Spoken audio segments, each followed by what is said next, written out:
এখান থেকে তিস্তা নদীর এবং সাথে পাহাড়ের ভিউ দেখা যাচ্ছে। দারুণ দারুণ সুন্দর জায়গাটা। ও বাবা, এটা তো আরো কিউট। ডাল দিয়েছে বালতি করে। সিল্ক রুট সিরিজের এটা প্রথম ভিডিও। প্রথম দিন আমরা গিয়েছিলাম সিলারিগাঁওতে, এরপর আস্তে আস্তে বিভিন্ন জায়গার ভিডিও আসতে চলেছে। মানে সিল্ক রুট ট্যুরে আমরা যেখানে যেখানে ছিলাম সেই জায়গার ভিডিও। তাই ভিডিওটা স্কিপ না করে শেষ পর্যন্ত দেখুন এবং সিরিজের প্রত্যেকটা ভিডিও দেখার পর আমাদেরকে জানান কেমন লাগছে আপনাদের এই ভিডিওগুলি।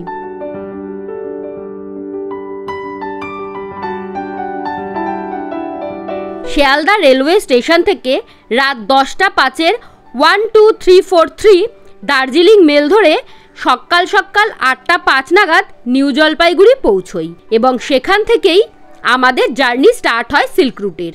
এই ট্রেনের স্লিপার ক্লাসের ভাড়া 360 টাকা করে জনপ্রতি এবং এসি 3 টায়ারের ভাড়া 945 টাকা করে জনপ্রতি। এছাড়াও হাওড়া এবং শিয়ালদা থেকে প্রচুর ট্রেন রয়েছে যা আপনাকে এনজেপি বা শিলিগুড়ি পৌঁছে দেবে।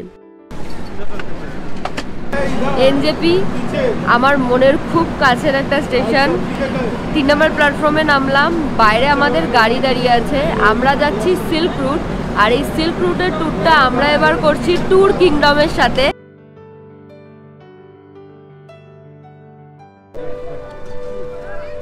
ওই যে দেখুন লাল ট্রলিটা ওনারা টেনে নিয়ে যাচ্ছে। এই যে গাড়িতে আমাদের ট্রলি উঠছে। চলুন গাড়িতে উঠে পড়লাম। এখান থেকে কিন্তু আমরা আগে সিলারিগাঁও যাব। বেশ অনেকটা টাইম, আস্তে আস্তে রাস্তার সৌন্দর্য দেখতে দেখতে পৌঁছে যাব। আর আগে কোথাও ব্রেকফাস্ট করব কারণ প্রচণ্ড জোরে খিদে পেয়ে গেছে। এনজেপি থেকে সিলারিগাঁওয়ের ডিস্টেন্স কিন্তু 90 কিলোমিটার। অনেকটা রাস্তা, মানে 90 কিলোমিটার মানে ভাববেন না যে সমতলের রাস্তা, পাহাড়ি রাস্তা। গুগল ম্যাপে টাইম দেখাচ্ছে তো এই 3 ঘন্টা 18 মিনিট এরকম সামথিং। এটা অলমোস্ট মোটামুটি 4.5-5 ঘন্টা টাইম লেগে যাবে, মানে তারও বেশি লাগতে পারে। অনেকটা রাস্তা, অনেকক্ষণের জার্নি। এটা কিন্তু সেবক রেলওয়ে স্টেশন। আমরা কিন্তু সেবক রেলওয়ে স্টেশন পেরোলাম। আর তার সাথে সাথে আমাদের সঙ্গী হলো তিস্তা নদী। এই তিস্তা নদীর সৌন্দর্য দেখতে হলে আপনাদেরকে শীতকালে আসতে হবে। এই তিস্তা নদীর জলের কালার পুরো অন্যরকম হয়ে যায়। এখন তো জলের কালার ঘোলাটে দেখছি। করোনেশন ব্রিজ পেরোচ্ছে আমাদের গাড়ি। ডান দিকে যে রাস্তাটা চলে গেল হচ্ছে করোনেশন ব্রিজের ওপর দিয়ে আপনারা এদিকে মালবাজারে চলে যেতে পারবেন। এদিক থেকেও কিন্তু কালিম্পং লাভা হয়েও কিন্তু সিলারিগাঁও যাওয়া যায়। যখন এই তিস্তা বাজারের রাস্তা বন্ধ থাকে তখন কিন্তু এই করোনেশন ব্রিজের ওপর দিয়েই যায়। এখানে মনে হয় ল্যান্ডস্লাইড হয়েছিল, দেখুন।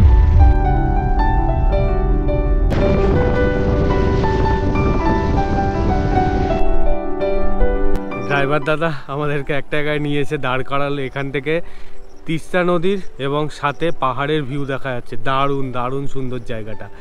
আর ওপরে মেঘগুলো ভেসে ভেসে আছে, দারুণ লাগছে। ড্রাইভার দাদাকে বলেছিলাম যে ব্রেকফাস্ট করব। কুন্তলে বলে একটা জায়গায় আমাদের গাড়িটা নিয়ে এসে দাঁড় করিয়েছে।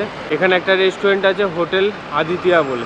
চলুন কি কি পাওয়া যায়, তো আমরা কি কি অর্ডার করেছি আপনাদের বলে দিই আর কত টাকা কি দাম নিয়েছে। একটা ম্যাগি অর্ডার করেছি আর একটা আলুর পরোটা অর্ডার করেছি। ম্যাগির দাম নিয়েছে 70 টাকা আর আলুর পরোটার দাম নিয়েছে 100 টাকা। এই হচ্ছে ম্যাগি, একটা বিগ সাইজের আলুর পরোটা দিয়েছে। আর এখানে দিয়েছে চাটনি, সাথে আছে টক দই। খেতে দারুণ, আর ভেতরে ভর্তি স্টাফিং রয়েছে। খাওয়া দাওয়া কমপ্লিট। পেটের শান্তি তো মনের শান্তি। এই রেস্টুরেন্টে কিন্তু ওয়াশরুমেরও ব্যবস্থা আছে। আর একটা কথা হচ্ছে, পাহাড়ি রাস্তায় যখন আপনারা ট্রাভেল করবেন, মানে গাড়িতে ট্রাভেল করবেন, তখন কিন্তু বেশি ভারী খাবার খাবেন না আর পেট ভর্তি করে খাবার খাবেন না, তাহলে কিন্তু গাড়িতে প্রচণ্ড অস্বস্তি করবে। যাদের ভমিটিংয়ের প্রবলেম আছে তারা বমির ওষুধ ক্যারি করুন, বমির ওষুধ খান, তাহলে কিন্তু ভমিটিংয়ের প্রবলেমটা অনেকটাই কমবে।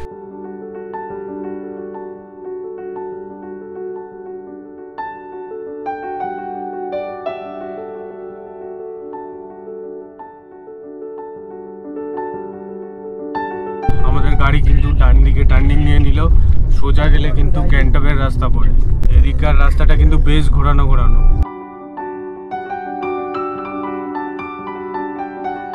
সিলারিগাঁওয়ের রাস্তায় আমরা ঢুকে পড়লাম। রাস্তা এখনো সেই আগের বার যেরকম খারাপ দেখেছিলাম সেরকমই। আর চেকপোস্টটা আজকে বন্ধ দেখছি, কেন জানি না। এখন অফ সিজন বলে ফরেস্ট ডিপার্টমেন্টের তো চেকপোস্টটা, তাই জন্য বন্ধ। ফাইনালি সিলারিগাঁও পৌঁছে গেলাম। এখন আমাদের লাগেজ আনপ্যাক হচ্ছে গাড়ি থেকে। কি আমাদেরকে ওয়েলকাম করছে দেখুন।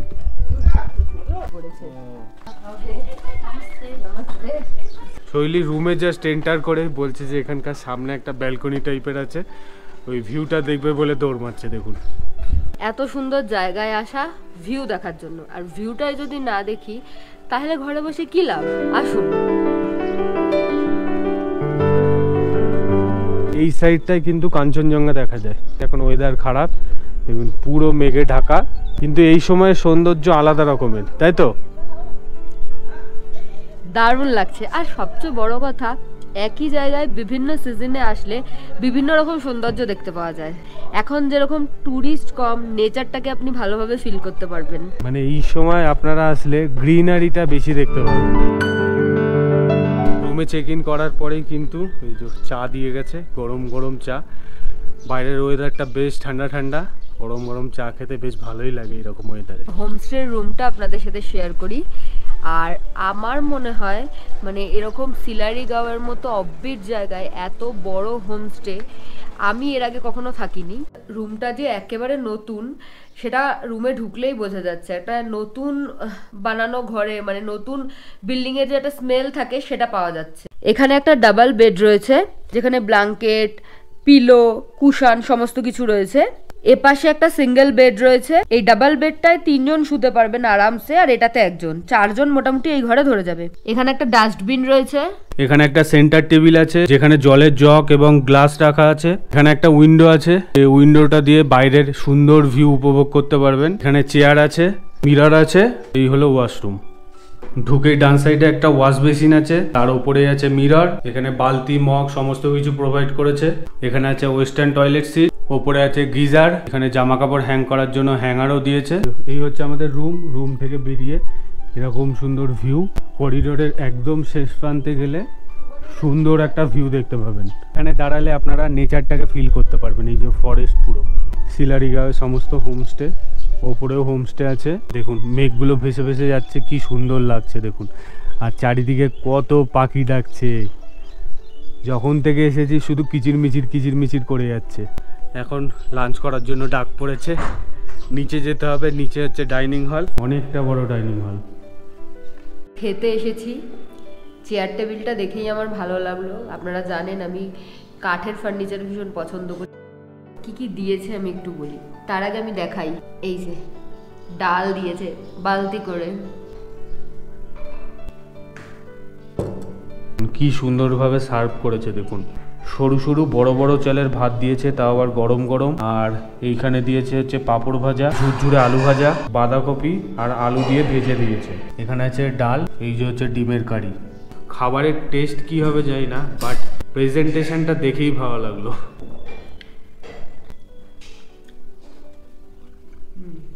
টেস্ট কেমন? দারুণ, একদম দারুণ।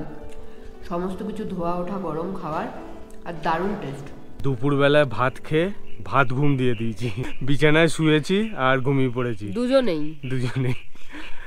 ওয়েদারটা এত ভালো না, কলকাতায় যেখানে 38-39 ডিগ্রি, এখানের ওয়েদার বেশ মনোরম, দারুণ ওয়েদার। ঠান্ডা নেই খুব বেশি, বাট ওয়েদারটা ভালো। এখন আমরা দুজন মিলে ঠিক করেছি সিলারিগাঁওয়ের গ্রামের আশেপাশটা আপনাদেরকে ঘুরিয়ে দেখাবো। আর এখানে একটা ভিউ পয়েন্ট আছে, আপনারা যদি আমাদের আগের ভিডিও দেখেন তাহলে জানেন যে রেমিটি ভিউ পয়েন্ট বলে একটা ভিউ পয়েন্ট আছে। এখন সেদিকটাই যাব, চলুন। আকাশের মুখ কিন্তু ভার, কতদূর যেতে পারবো এটাই কথা। সেটাই, পুরো চারিদিক মেঘলা হয়ে আছে, একদম ফগি ওয়েদার। এই হোমস্টেতে ও হচ্ছে পাহারাদার। হ্যালো।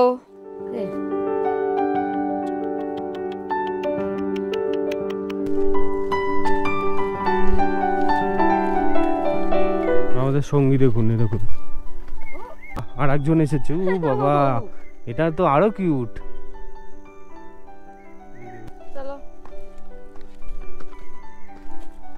পাহাড়ে আসলে এই বন্ধুগুলোকে পাবেন। আপনারা যদি একলাও আসেন, এরকম আপনার পেছন পেছন ঘুরবে। পাহাড়ি কুকুরগুলোকে না কি সুন্দর দেখতে হয়, দারুণ সুন্দর দেখতে হয়। এই যে আমাদের হোমস্টেটা, এই সামনেটা এই যে দেখা যাচ্ছে লাল রঙের, দেখুন এই যে শেড দেওয়া আছে ওপরে। ওখান থেকে গেট দিয়ে বেরিয়ে ওপরে এসে এই যে ডান সাইডে চলে যাব।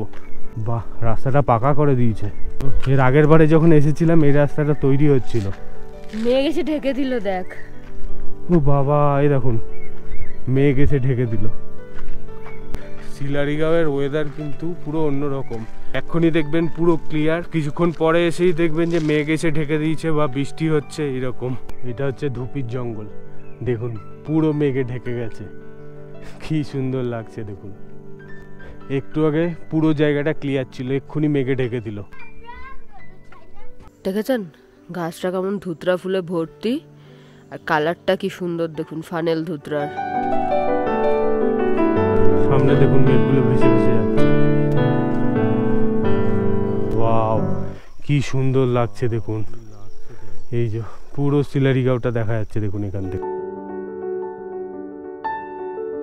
রেমিটি ভিউ পয়েন্ট কিন্তু মেন যে গ্রামটা শিলারিগাঁওয়ের, সেখান থেকে কিন্তু 3 কিলোমিটার ট্রেক করে আপনাদেরকে যেতে হবে। মোটামুটি হাঁটা পথ ওই 45 মিনিট মতো, মানে আপনাদেরকে 45 মিনিট ট্রেক করে তারপরে রেমিটি ভিউ পয়েন্টের সামনে পৌঁছাতে পারবেন। শিলারিগাঁওতে দাঁড়িয়ে আছি। সিল্ক রুট যখন আপনারা প্ল্যান করবেন, প্রথম দিন স্টেটা শিলারিগাঁওতেই হয়, আর কালকে এখান থেকে আড়িতার বেরিয়ে যাব। কোনো কোনো জায়গায় যাওয়ার পথে দু একটা সাইট সিনও থাকে, সেগুলোও আপনারা করে নিতে পারেন। সেগুলো ওনারা যখন আপনাদেরকে প্ল্যান পাঠাবে তখনই বলে দেবে প্ল্যানে। কালকে যেরকম আমরা এখান থেকে খাওয়া দাওয়া করে চেক আউট করবো। যাই হোক, আমরা তো প্রচণ্ড ঘুরি, প্রচণ্ড ঘুরতে ভালোবাসি, তারপরেও এরকম লম্বা এবং এক্সপেন্সিভ একটা ট্যুর ট্রাভেল এজেন্টের সাথে করছি, কারণ হ্যাসেল ফ্রি থাকার জন্য। এই 5টা জায়গায় আলাদা আলাদা দিন, আলাদা আলাদা জায়গায় আমি থাকবো। কোথায় থাকবো, কোন জায়গাটা আমার জন্য বেস্ট হবে, কোন জায়গায় আমি যেই ফেসিলিটিগুলো চাচ্ছি, যেরকম ওয়াইফাই, ইলেকট্রিকের সাপোর্ট মানে পাওয়ার ব্যাকআপ আর কি, তারপরে গিজার, এই সমস্ত কিছু পাবো। এই সব কিছু দেখে বুঝে প্ল্যান করতে গেলে বেশ খানিকটা সময় লেগে যায়। আমাদের এই কাজটাকে সহজ করে যে কোনো ট্রাভেল এজেন্ট কোম্পানি। আমরা যেরকম ট্যুর কিংডমের সাথে এই ট্যুরটা প্ল্যান করেছি, ওনারা আমাদের জন্য সমস্ত ঝক্কি নিয়েছে এবং আমাদেরকে সুন্দর একটা আমাদের পছন্দ মতো ট্যুর প্ল্যান বার করে দিয়েছে, সেটাও আবার এরকম একটা অফ সিজনে। আর এই সময় এসে যেই জিনিসটা, যেই ফিলিংটা আমি পাচ্ছি, সেটা হলো অনেক কাছ থেকে জায়গাটাকে জানা যায়, কারণ এখন এখানে ট্যুরিস্ট নেই, ট্যুরিস্টের চেঁচা মেচি গ্যাঞ্জাম নেই, সুতরাং জায়গাটাকে ভালোভাবে উপভোগ করা যায়। যারা শান্ত পরিবেশ উপভোগ করতে চাইছেন তারা এই সময় আসুন, আর যারা বরফ দেখতে আসছেন তাদের জন্য তো আছেই বরফের সময়। আর ট্যুর কিংডমের ফোন নাম্বার আমি স্ক্রিনে এবং ডেসক্রিপশনে দিয়ে দিচ্ছি। আমার মনে হয় দাদার সাথে একবার কথা বললে আপনার অন্য কোথাও যেতে ইচ্ছা করবে না। আর সত্যি কথা বলতে এই সিল্ক রুটের ট্যুরটা না আপনারা ইন্ডিভিজুয়ালি করতেও পারবেন না, মানে আপনাকে কাউরি থ্রুই যেতে হবে। মানে অন্যান্য জায়গায় কি হয়, গাড়ির ফেসিলিটি বা আপনি গিয়ে খুঁজলেন সেরকম আপনার কাছে অপশান থাকবে না, মানে আপনাদেরকে ফুল ট্যুরটা প্ল্যান করেই তারপরেই আসতে হবে। না, অনেকে করে শিলারিগাঁওতে এসে তারপর ট্যুর প্ল্যান করে, বাট আমার মনে হয় ফ্যামিলি নিয়ে আসলে মানে এটা একটু রিস্কি হয়ে যায়, পাবেন কি পাবেন না, তাই জন্য। আর আমাদের সবারই তো সময়টা একটু ম্যাটার করে না, সময় নিয়ে একটা লিমিটেড টাইম নিয়ে আমরা ঘুরতে বেরোই, সেই জন্য। আর সিজনে তো এরকম ভুল করে আসবেনই না একদম, কারণ গাড়ি পাওয়া যায় না। আমাদের এই সিল্ক রুট ট্যুরটা ছিল 5 নাইট 6 ডেজের। এনজেপি টু এনজেপি এই ট্যুরে প্রথম দিনের স্টে ছিল শিলারিগাঁও এবং আমাদের লাস্ট স্টে ছিল গ্যাংটকে। তারপর আমরা এনজেপি চলে আসি। আপনারা আপনাদের সুবিধা মতো সম্পূর্ণ ট্যুরটাকে সাজিয়ে নিতে পারবেন, তার জন্য আপনাদের ট্যুর কিংডমের সাথে কথা বলতে হবে। অফ সিজনে আমাদের দুজনের খরচ হয়েছে 31,400 টাকা। বিভিন্ন রকমের প্যাকেজ রয়েছে, আপনারা আপনাদের হিসেব মতো প্যাকেজ চুজ করতে পারেন, তবে সিজন অনুযায়ী টাকার কিছুটা হেরফের হয়ে থাকে। শিলারিগাঁওয়ের একটি অন্যতম দ্রষ্টব্য স্থান হলো রেমিটি ভিউ পয়েন্ট, যা বেশ খানিকটা ট্রেক করে আপনাকে জঙ্গলের ভেতর গিয়ে দেখতে হবে। এখান থেকে দারুণ সুন্দর ভিউ পাওয়া যায় যদি ওয়েদার ক্লিয়ার থাকে। তবে বর্ষায় গিয়েছিলাম বলে ওখানে আমরা এবার ভিজিট করিনি, কারণ বেশ জোকের ভয় ছিল। আপনারা গেলে রেমিটি ভিউ পয়েন্ট ভিজিট করতে একদম ভুলবেন না। বেশ খানিকটা হেঁটে এসে এই গরম চাটারই প্রয়োজন ছিল, আর হোমস্টের যে দিদি রয়েছে উনি বুঝতে পেরে গরম গরম চা হাজির করেছে ঘরে আসার সাথে সাথেই। বেশিরভাগ হোমস্টেতে কিন্তু ব্ল্যাক টি দেয়, এখানে কিন্তু মিল্ক টি দিয়েছে, বলতে হয়নি আমাকে। দেখুন বাইরে কি হচ্ছে, কি জোর বৃষ্টি নেমে গেছে দেখুন। পাহাড়ের এক অদ্ভুত ওয়েদার, একটু আগে ওয়েদার ঠিক ছিল, এখন ওয়েদার খারাপ, ঝমঝমিয়ে বৃষ্টি পড়ছে, কি সুন্দর লাগছে। এর জন্যই কিন্তু আমরা বারবার করে পাহাড়ের টানে চলে আসি।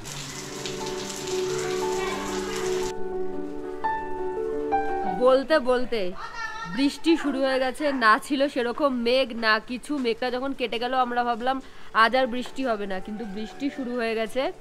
আর আমি পকোড়ার প্লেট হাতে বাইরে দাঁড়িয়ে এই পুরো ওয়েদারটা এনজয় করছি। আমরা সিলারিগাঁও আসবো আর বৃষ্টি হবে না এটা হতেই পারে না। যতবার সিলারিগাঁও এসেছি ততবার বৃষ্টি হয়েছে। বৃষ্টির সাথে না পকোড়ার একটা আলাদা কম্বিনেশন আছে যেটা দারুণ লাগে। আরো যদি গরম গরম খিচুড়ি পাওয়া যেত তাহলে আরো জমে যেত, তার সাথে ইলিশ মাছ ভাজা। মানুষের চাহিদার কোনো শেষ নেই, বুঝলেন। 9:30 মতো বাজে। এখন রাতের ডিনারের জন্য আমরা নিচে এসেছি, নিচের ডাইনিংয়ে। হোমস্টেগুলোতে কিন্তু বেশিরভাগ হোমস্টেতেই আপনাদেরকে রুম সার্ভিস দেওয়াটা ওরা কমই প্রেফার করে আর কি, ডাইনিংয়ে এসেই খেতে হবে। এখন যেহেতু বৃষ্টি হয়েছে, সন্ধ্যা থেকেই বৃষ্টি হচ্ছে, হালকা ঠান্ডা পড়েছে, আমি সোয়েটার গায়ে দিয়েছি। আচ্ছা, রাতের খাবারে কিন্তু ভাত এবং রুটির অপশান থাকে। আমরা রুটি বলেছি, রাতে কিন্তু চিকেন থাকে, যারা ননভেজ খাবেন তাদের জন্য। ডিনার আর আলাদা করে দেখানোর কিছু নেই, তো ডিনার করে ঘুমিয়ে পড়বো। কালকে সকালে একটা নতুন ফ্রেশ ব্লগের সাথে দেখা হচ্ছে।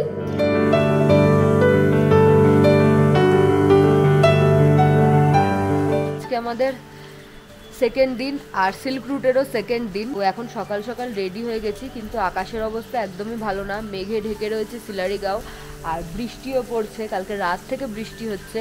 এখন আমরা ব্রেকফাস্ট করব, ব্রেকফাস্ট করে আড়িতারের উদ্দেশ্যে বেরোবো। মাঝখানে একটা সাইট সিনও রয়েছে, আড়িতারে গিয়েও সাইট সিন করার আছে, বাট এ যা অবস্থা দেখছি কতদূর কি করতে পারবো জানি না। যাই হোক, চলুন যাওয়া যাক। নিচে গিয়ে আগে ব্রেকফাস্টটা করি, তারপর রাস্তায় বেরিয়ে দেখি। আমার মনে হয় সমস্ত জার্নির একটা সুন্দর এন্ড লেখা থাকে আগে থেকেই।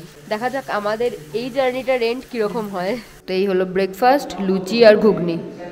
লাগেজপত্র নিয়ে এখন সিলারিগাঁওকে টাটা বলার পালা। এখন চললাম আমরা আড়িতারের উদ্দেশ্যে। চলুন, ওয়েদারটা একটু ক্লিয়ার লাগছে, ভালো লাগছে।